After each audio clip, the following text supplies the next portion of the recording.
Senhores e senhoras desse mundão azul, né? Hoje a gente vai falar sobre potência e energia de sinais, né? Que é um conteúdo que o LaTe, que é a nossa bibliografia, acaba apresentando bem no início, por algum motivo estranho, né? Antes de falar sobre as definições básicas de sinais, ele já sai falando sobre potência e energia. Não sei porquê. Tá? Então eu trouxe esse conteúdo depois que a gente já trabalhou bastante com os modelos de sinais, porque como a definição de potência e de energia fundamentalmente depende de cálculo de uma integral, na real, eu sempre falo depois que a gente está um pouco mais acostumado com a matemática, ok?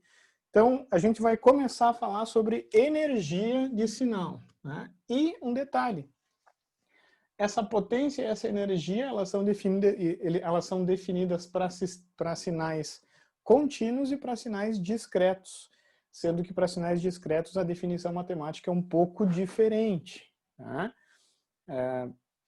Não existe integral, digamos assim, não existe derivada no mundo discreto. A gente faz tudo mediante as somadores, ou somas e diferenças entre sinais.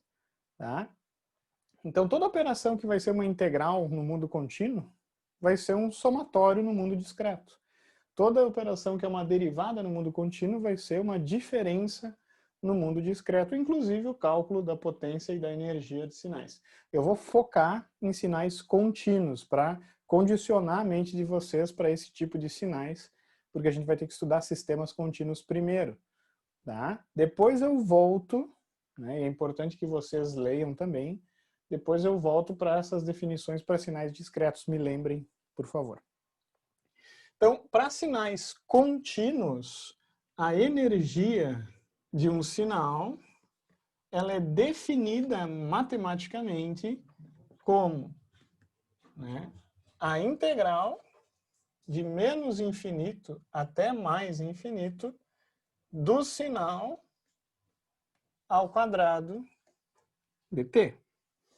Então, se eu olhar com muita calma, eu verifico que a energia do sinal é a área da função ao quadrado.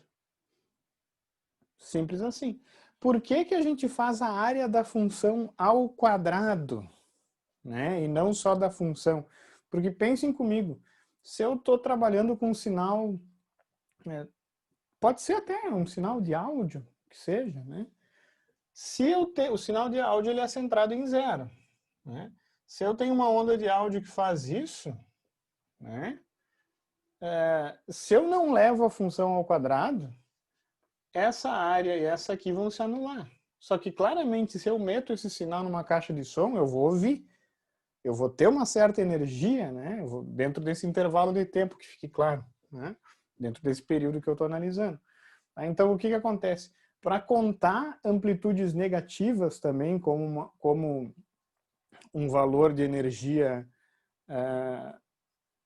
que não desconta na real, né, se usam ao quadrado. Não se usa ao módulo, pessoal, porque a função módulo ela é um pouquinho mais complicada de se trabalhar quando eu estou realizando operações matemáticas, né? Então, a gente vai usar a área da função ao quadrado, tá? Justo para que essas amplitudes negativas elas contem como uma energia válida também e não descontem na real a energia, digamos assim, do meu sistema. Pense num sistema mecânico.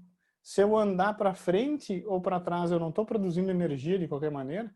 Então, a amplitude, tá? Não importa o valor da amplitude, um sinal positivo vai gerar a mesma energia que um sinal negativo.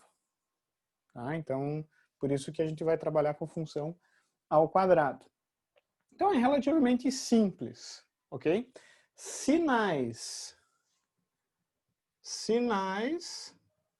que e de x, né, é menor que infinito, né, então se eu calcular a energia de um sinal, que é a integral de menos infinito até mais infinito da função ao quadrado, e eu encontrei um valor que não é infinito, sinais que têm essa característica, cuja energia é finita, são considerados, são chamados, né? São chamados sinais de energia. Meio óbvio, né? Mas enfim. Tá? E vejam bem, muitos sinais não têm essa característica. Por exemplo, se eu estou comparando x1, que está aqui na esquerda, com x2. x1, x2. E eu faço x1 um pulso, que começa em 0 e termina em 2. E eu faço o meu x2 um degrau, que começa em 0 e não termina nunca mais. Tá? O único desses dois sinais que é considerado um sinal de energia é o sinal x1. Por quê? Se eu faço a integral da função x2 ao quadrado, né, essa área da função ao quadrado vai ser infinita. Né? Então, eu não tenho energia finita no sinal x2. Né? Até, ó, se eu fizer 1, x ao quadrado vai ser 1. Né? Daí facilita, né, a nossa vida. Agora, esse sinal, né, a função x1 ao quadrado, mesmo ao quadrado, né, ela continua tendo uma área finita. Tá? Consequentemente, a energia do meu sinal vai ser finita, e esse é um sinal de energia. Um sinal que não é de energia é chamado de sinal de potência. Porque qual que é a utilidade da energia e da potência de um sinal? E vejam bem, tá? Eu não estou falando em energia física.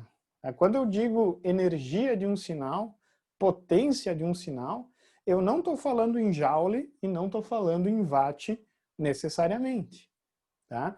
A gente diz que é energia e potência para ter uma noção de força do meu sinal. Tá? Para poder comparar qual sinal é mais forte que o outro. Porque alguns sinais são complexos de ser avaliados. Né? Vou dar um exemplo bem fácil. Se eu quero saber qual desses dois sinais, qual é mais forte? O sinal 1 ele faz assim. Ó. Então, 0, 2, 3. E aqui ele vai até 10. E o meu sinal outro aqui, ele faz assim. Ó. Né? A dúvida que fica é, qual desses dois sinais, percebam que eles não estão em escala, né? A amplitude máxima desse sinal é 3, a amplitude máxima desse sinal é 10. Qual desses dois sinais é mais forte? Percebam que eu não posso me valer só de uma leitura de amplitude. Ah, qual vai assumir uma amplitude maior? Por quê? Porque esse aqui ele tem um valor constante de 3 durante todo o intervalo de 0 a 3. Esse aqui, embora tenha uma amplitude maior, né, eu não sei se ele é mais forte que esse aqui ou não. Porque tudo depende da área da função ao quadrado. Tá? E sim, pessoal, eu vou até fazer uma observação. Muitas vezes a potência e a energia de sinais está diretamente relacionado com a energia e com a potência que esses sinais dissipam fisicamente, ou consomem, né? Se for analisar também. Tá? Então, é uma coisa que tem relação sim, né? Na maioria das vezes, eu não gosto de falar a maioria das vezes, né? Mas que tem relação muitas vezes com a grandeza física, energia e potência. Mas vocês têm que abstrair. Pensem que energia e potência, né, principalmente quando eu estou trabalhando com dois sinais de energia e dois sinais de potência, logicamente, são medidas de força do sinal. Né? Então, como tema de casa, eu quero que vocês me digam qual desses dois carinhas aqui, né, apresenta maior força. Né? A energia de sinais é muito utilizado, pessoal. Né? Por exemplo, alguns algoritmos para verificar ruído ou algoritmos que controlam volumes, inclusive, dos microfones, né? Eu tive até problema com o Teams, né, nesse sentido. Eles calculam a energia do sinal, né? Por quê? Porque eu posso ter um sinal que faz assim, mas eu posso ter um sinal que faz assim, ó. Né? Então, a gente vai trabalhar mais adiante com o espectro, tá, pessoal?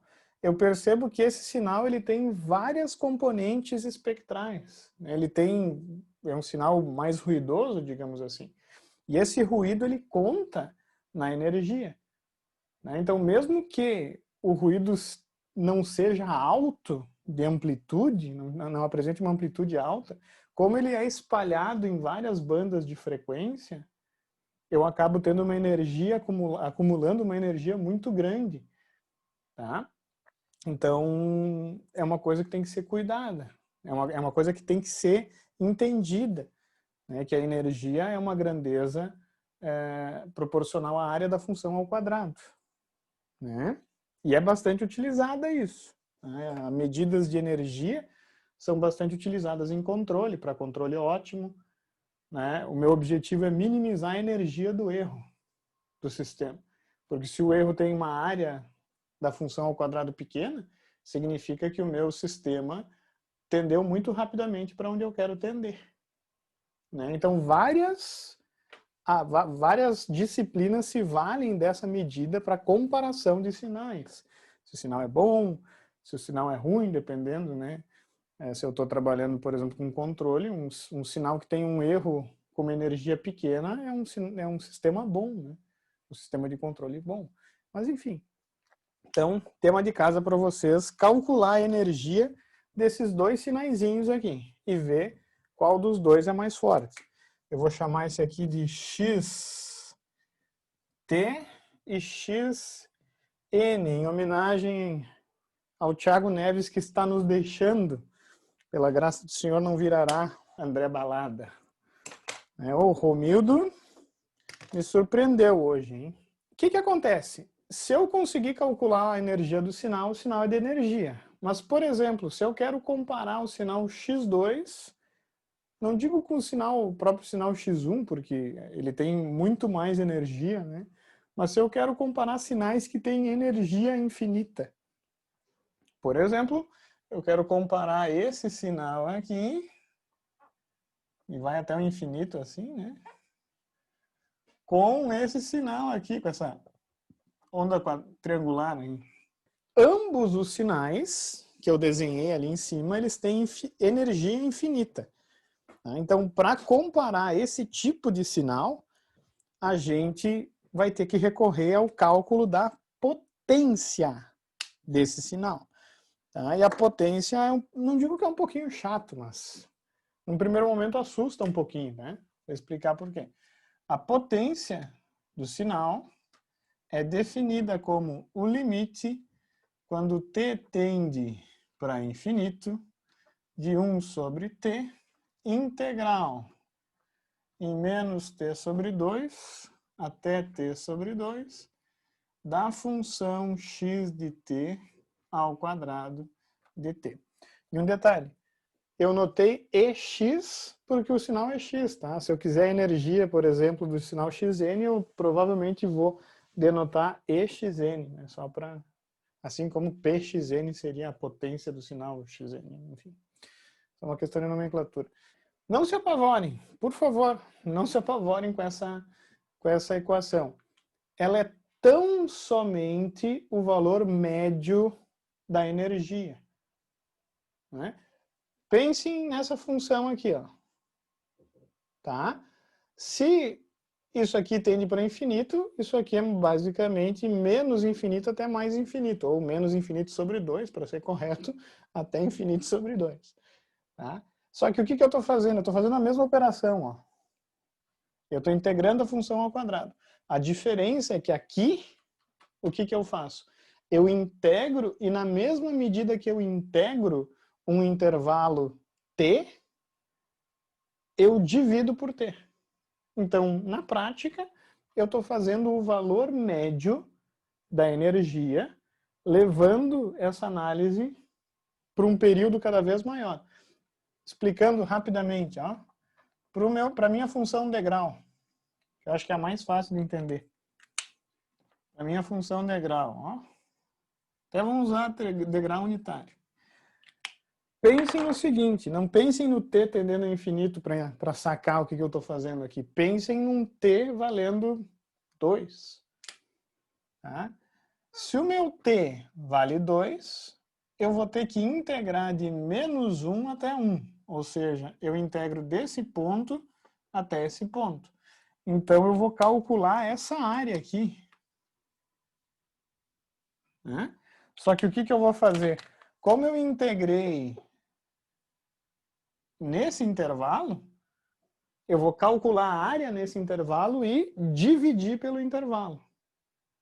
Captaram a ideia? Então eu estou, na verdade, calculando qual que é a energia média do sinal naquele intervalo de análise. Só que se eu quero realmente... Qual que é o problema aqui, né? Se eu tenho esse tipo de sinal senoidal, se eu escolho um período pequeno, eu integrei isso aqui. Se eu aumento um pouco o período, eu peguei uma fatia que não é um retrato total, perceberam? Então, para eu ter o valor preciso, eu tenho que usar o limite desse período tendendo para infinito.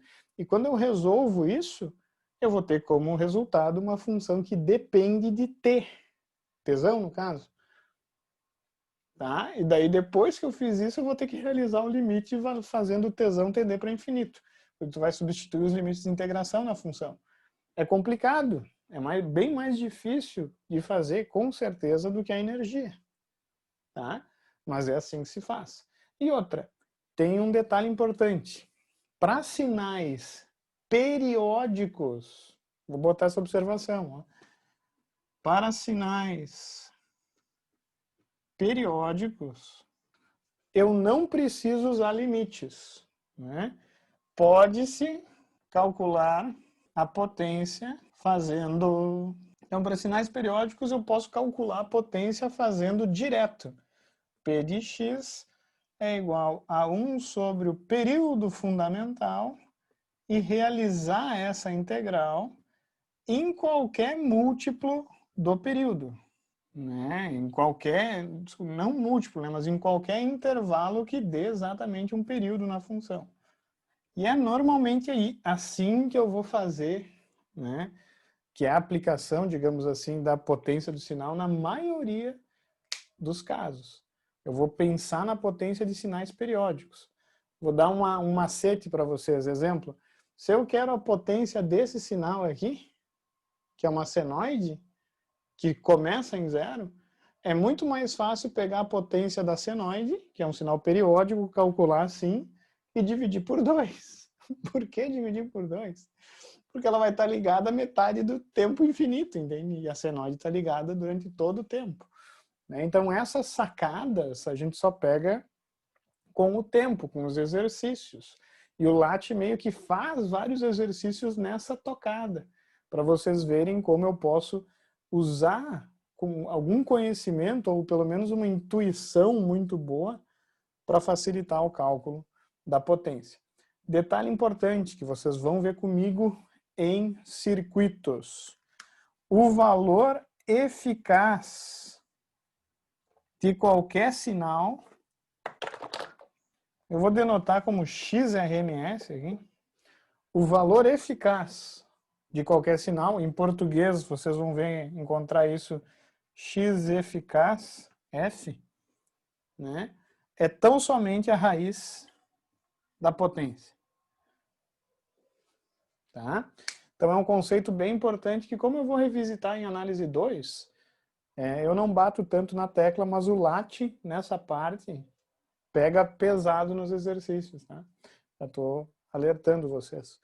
O valor eficaz de qualquer sinal, eu posso calcular a potência do sinal e tirar a raiz. Essa é a definição do valor eficaz.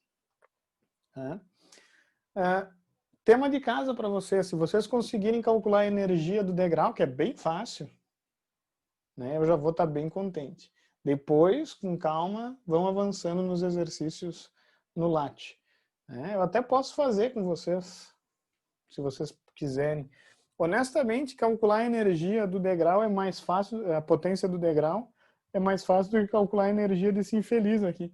Por quê? Esse infeliz eu vou ter que equacionar essas retas, né? Então dá um trabalho algébrico um pouquinho grande, por isso que eu deixei de tema. Se eu fosse integrar o degrau, né? Até para vocês verem, eu acho que aqui talvez eu consiga resolver. A potência do sinal vai ser o limite quando o meu t tende para infinito de 1 sobre t, integral de t menos t sobre 2 até t sobre 2, do sinal u de t ao quadrado dt. E aí que é importante o meu conhecimento da integral. O que a integral faz? Ela calcula a área, né? Ela me retorna a área da função, sob o gráfico, né, da função. Pensem no degrau. Qual é a área se eu elevo 1 ao quadrado? Na verdade, a função 1 ao quadrado é 1. Mas o que vocês têm que notar é o seguinte: para t menor que zero, o degrau é nulo. Significa que a área sobre o gráfico é zero. Para t maior que zero, incluindo ele para zero, de fato zero, né? Não é nem zero mais. Para t maior ou igual a zero, né, a minha função u de t vai ser 1. 1 ao quadrado é 1. Né? Então, essa integral eu posso resolver, na verdade, ela vai ser assim, ó. Tem o mesmo valor que 1 sobre t, integral de 0 até t sobre 2, de 1 ao quadrado dt. Por quê? Porque daí agora eu tirei o degrau em favor dos intervalos. Porque eu defini a função no intervalo de 0 a t2, t sobre 2, lembrando que de menos t sobre 2 até 0 vai ser 0. E o correto seria abrir uma integral para essa função mais uma integral de menos t sobre 2 até 0 menos de 0, que vai zerar. Então eu estou sendo espertinho e escrevendo isso mais rápido, né? A integral de 1 é t. E se eu substituir os limites de integração, eu vou ficar com t sobre 2 menos 0. Consequentemente, o meu p de x vai ser o limite, quando t tende a infinito, de 1 sobre t vezes t sobre 2. Que isso aqui não é nem um limite, né? Nem preciso fazer um limite, é 1/2. Desculpa, CFI. 1/2. Então, a potência do degrau unitário é 1/2. A potência de uma constante, né, vai ser a constante ao quadrado, tá? A potência de uma constante. Mas, enfim, o LAT brinca bastante com essas situações. Nessa parte, é importante que vocês façam exercícios, porque é matematicamente exigente. Eu tenho que resolver integrais e muitas vezes eu estou meio enferrujado em integrais. Tá? Realmente é uma dificuldade mais de cálculo do que outra coisa. Mas vocês têm que entender o conceito por trás. A energia é a área da função ao quadrado. Ela me dá uma noção de força e eu posso comparar sinais de energia. A potência é, na verdade, o valor médio da energia, no intervalo de análise. Tá? E é a forma que eu uso para comparar sinais que têm energia infinita. Então eu posso comparar dois sinais, mesmo que eles tenham energia infinita por meio da potência. E esse tipo de sinal é conhecido e classificado como sinal de potência. Tá bom? Muitos sinais que são basicamente infinitos são sinais de energia, inclusive, tá, pessoal? Um exemplo é esse carinha aqui, ó. A função exponencial monotônica, e na verdade qualquer função exponencial decrescente, por exemplo, essa função aqui, ó, pessoal. Se eu calcular a área da função ao quadrado, eu vou verificar que é uma área finita, mesmo a função durando infinito, indo até t mais infinito, né? Então eu não preciso ter uma função que inicia e termina em intervalos finitos de tempo para ter um sinal de energia. Esse é um sinal de energia, esse é um sinal de energia, perceberam? Sinais de energia, normalmente, sinais de potência, desculpa, normalmente, eles são infinitos e eles não tendem para zero. Tá? Mas para ter certeza, eu tenho que tentar calcular a energia. Se eu calculei a energia e vi que é infinita, daí eu classifico ele como sinal de potência. Tá? Então tá, vamos começar. Né? Pessoal, nesse conteúdo eu vou ficar por aqui. Né? Então, como nem eu falei, é importante vocês darem uma olhada no LAT, fazerem algum exercício, tá? Para fixar isso. Próxima aula, agora, daqui a pouquinho, na sequência, sistemas. Aquele abraço.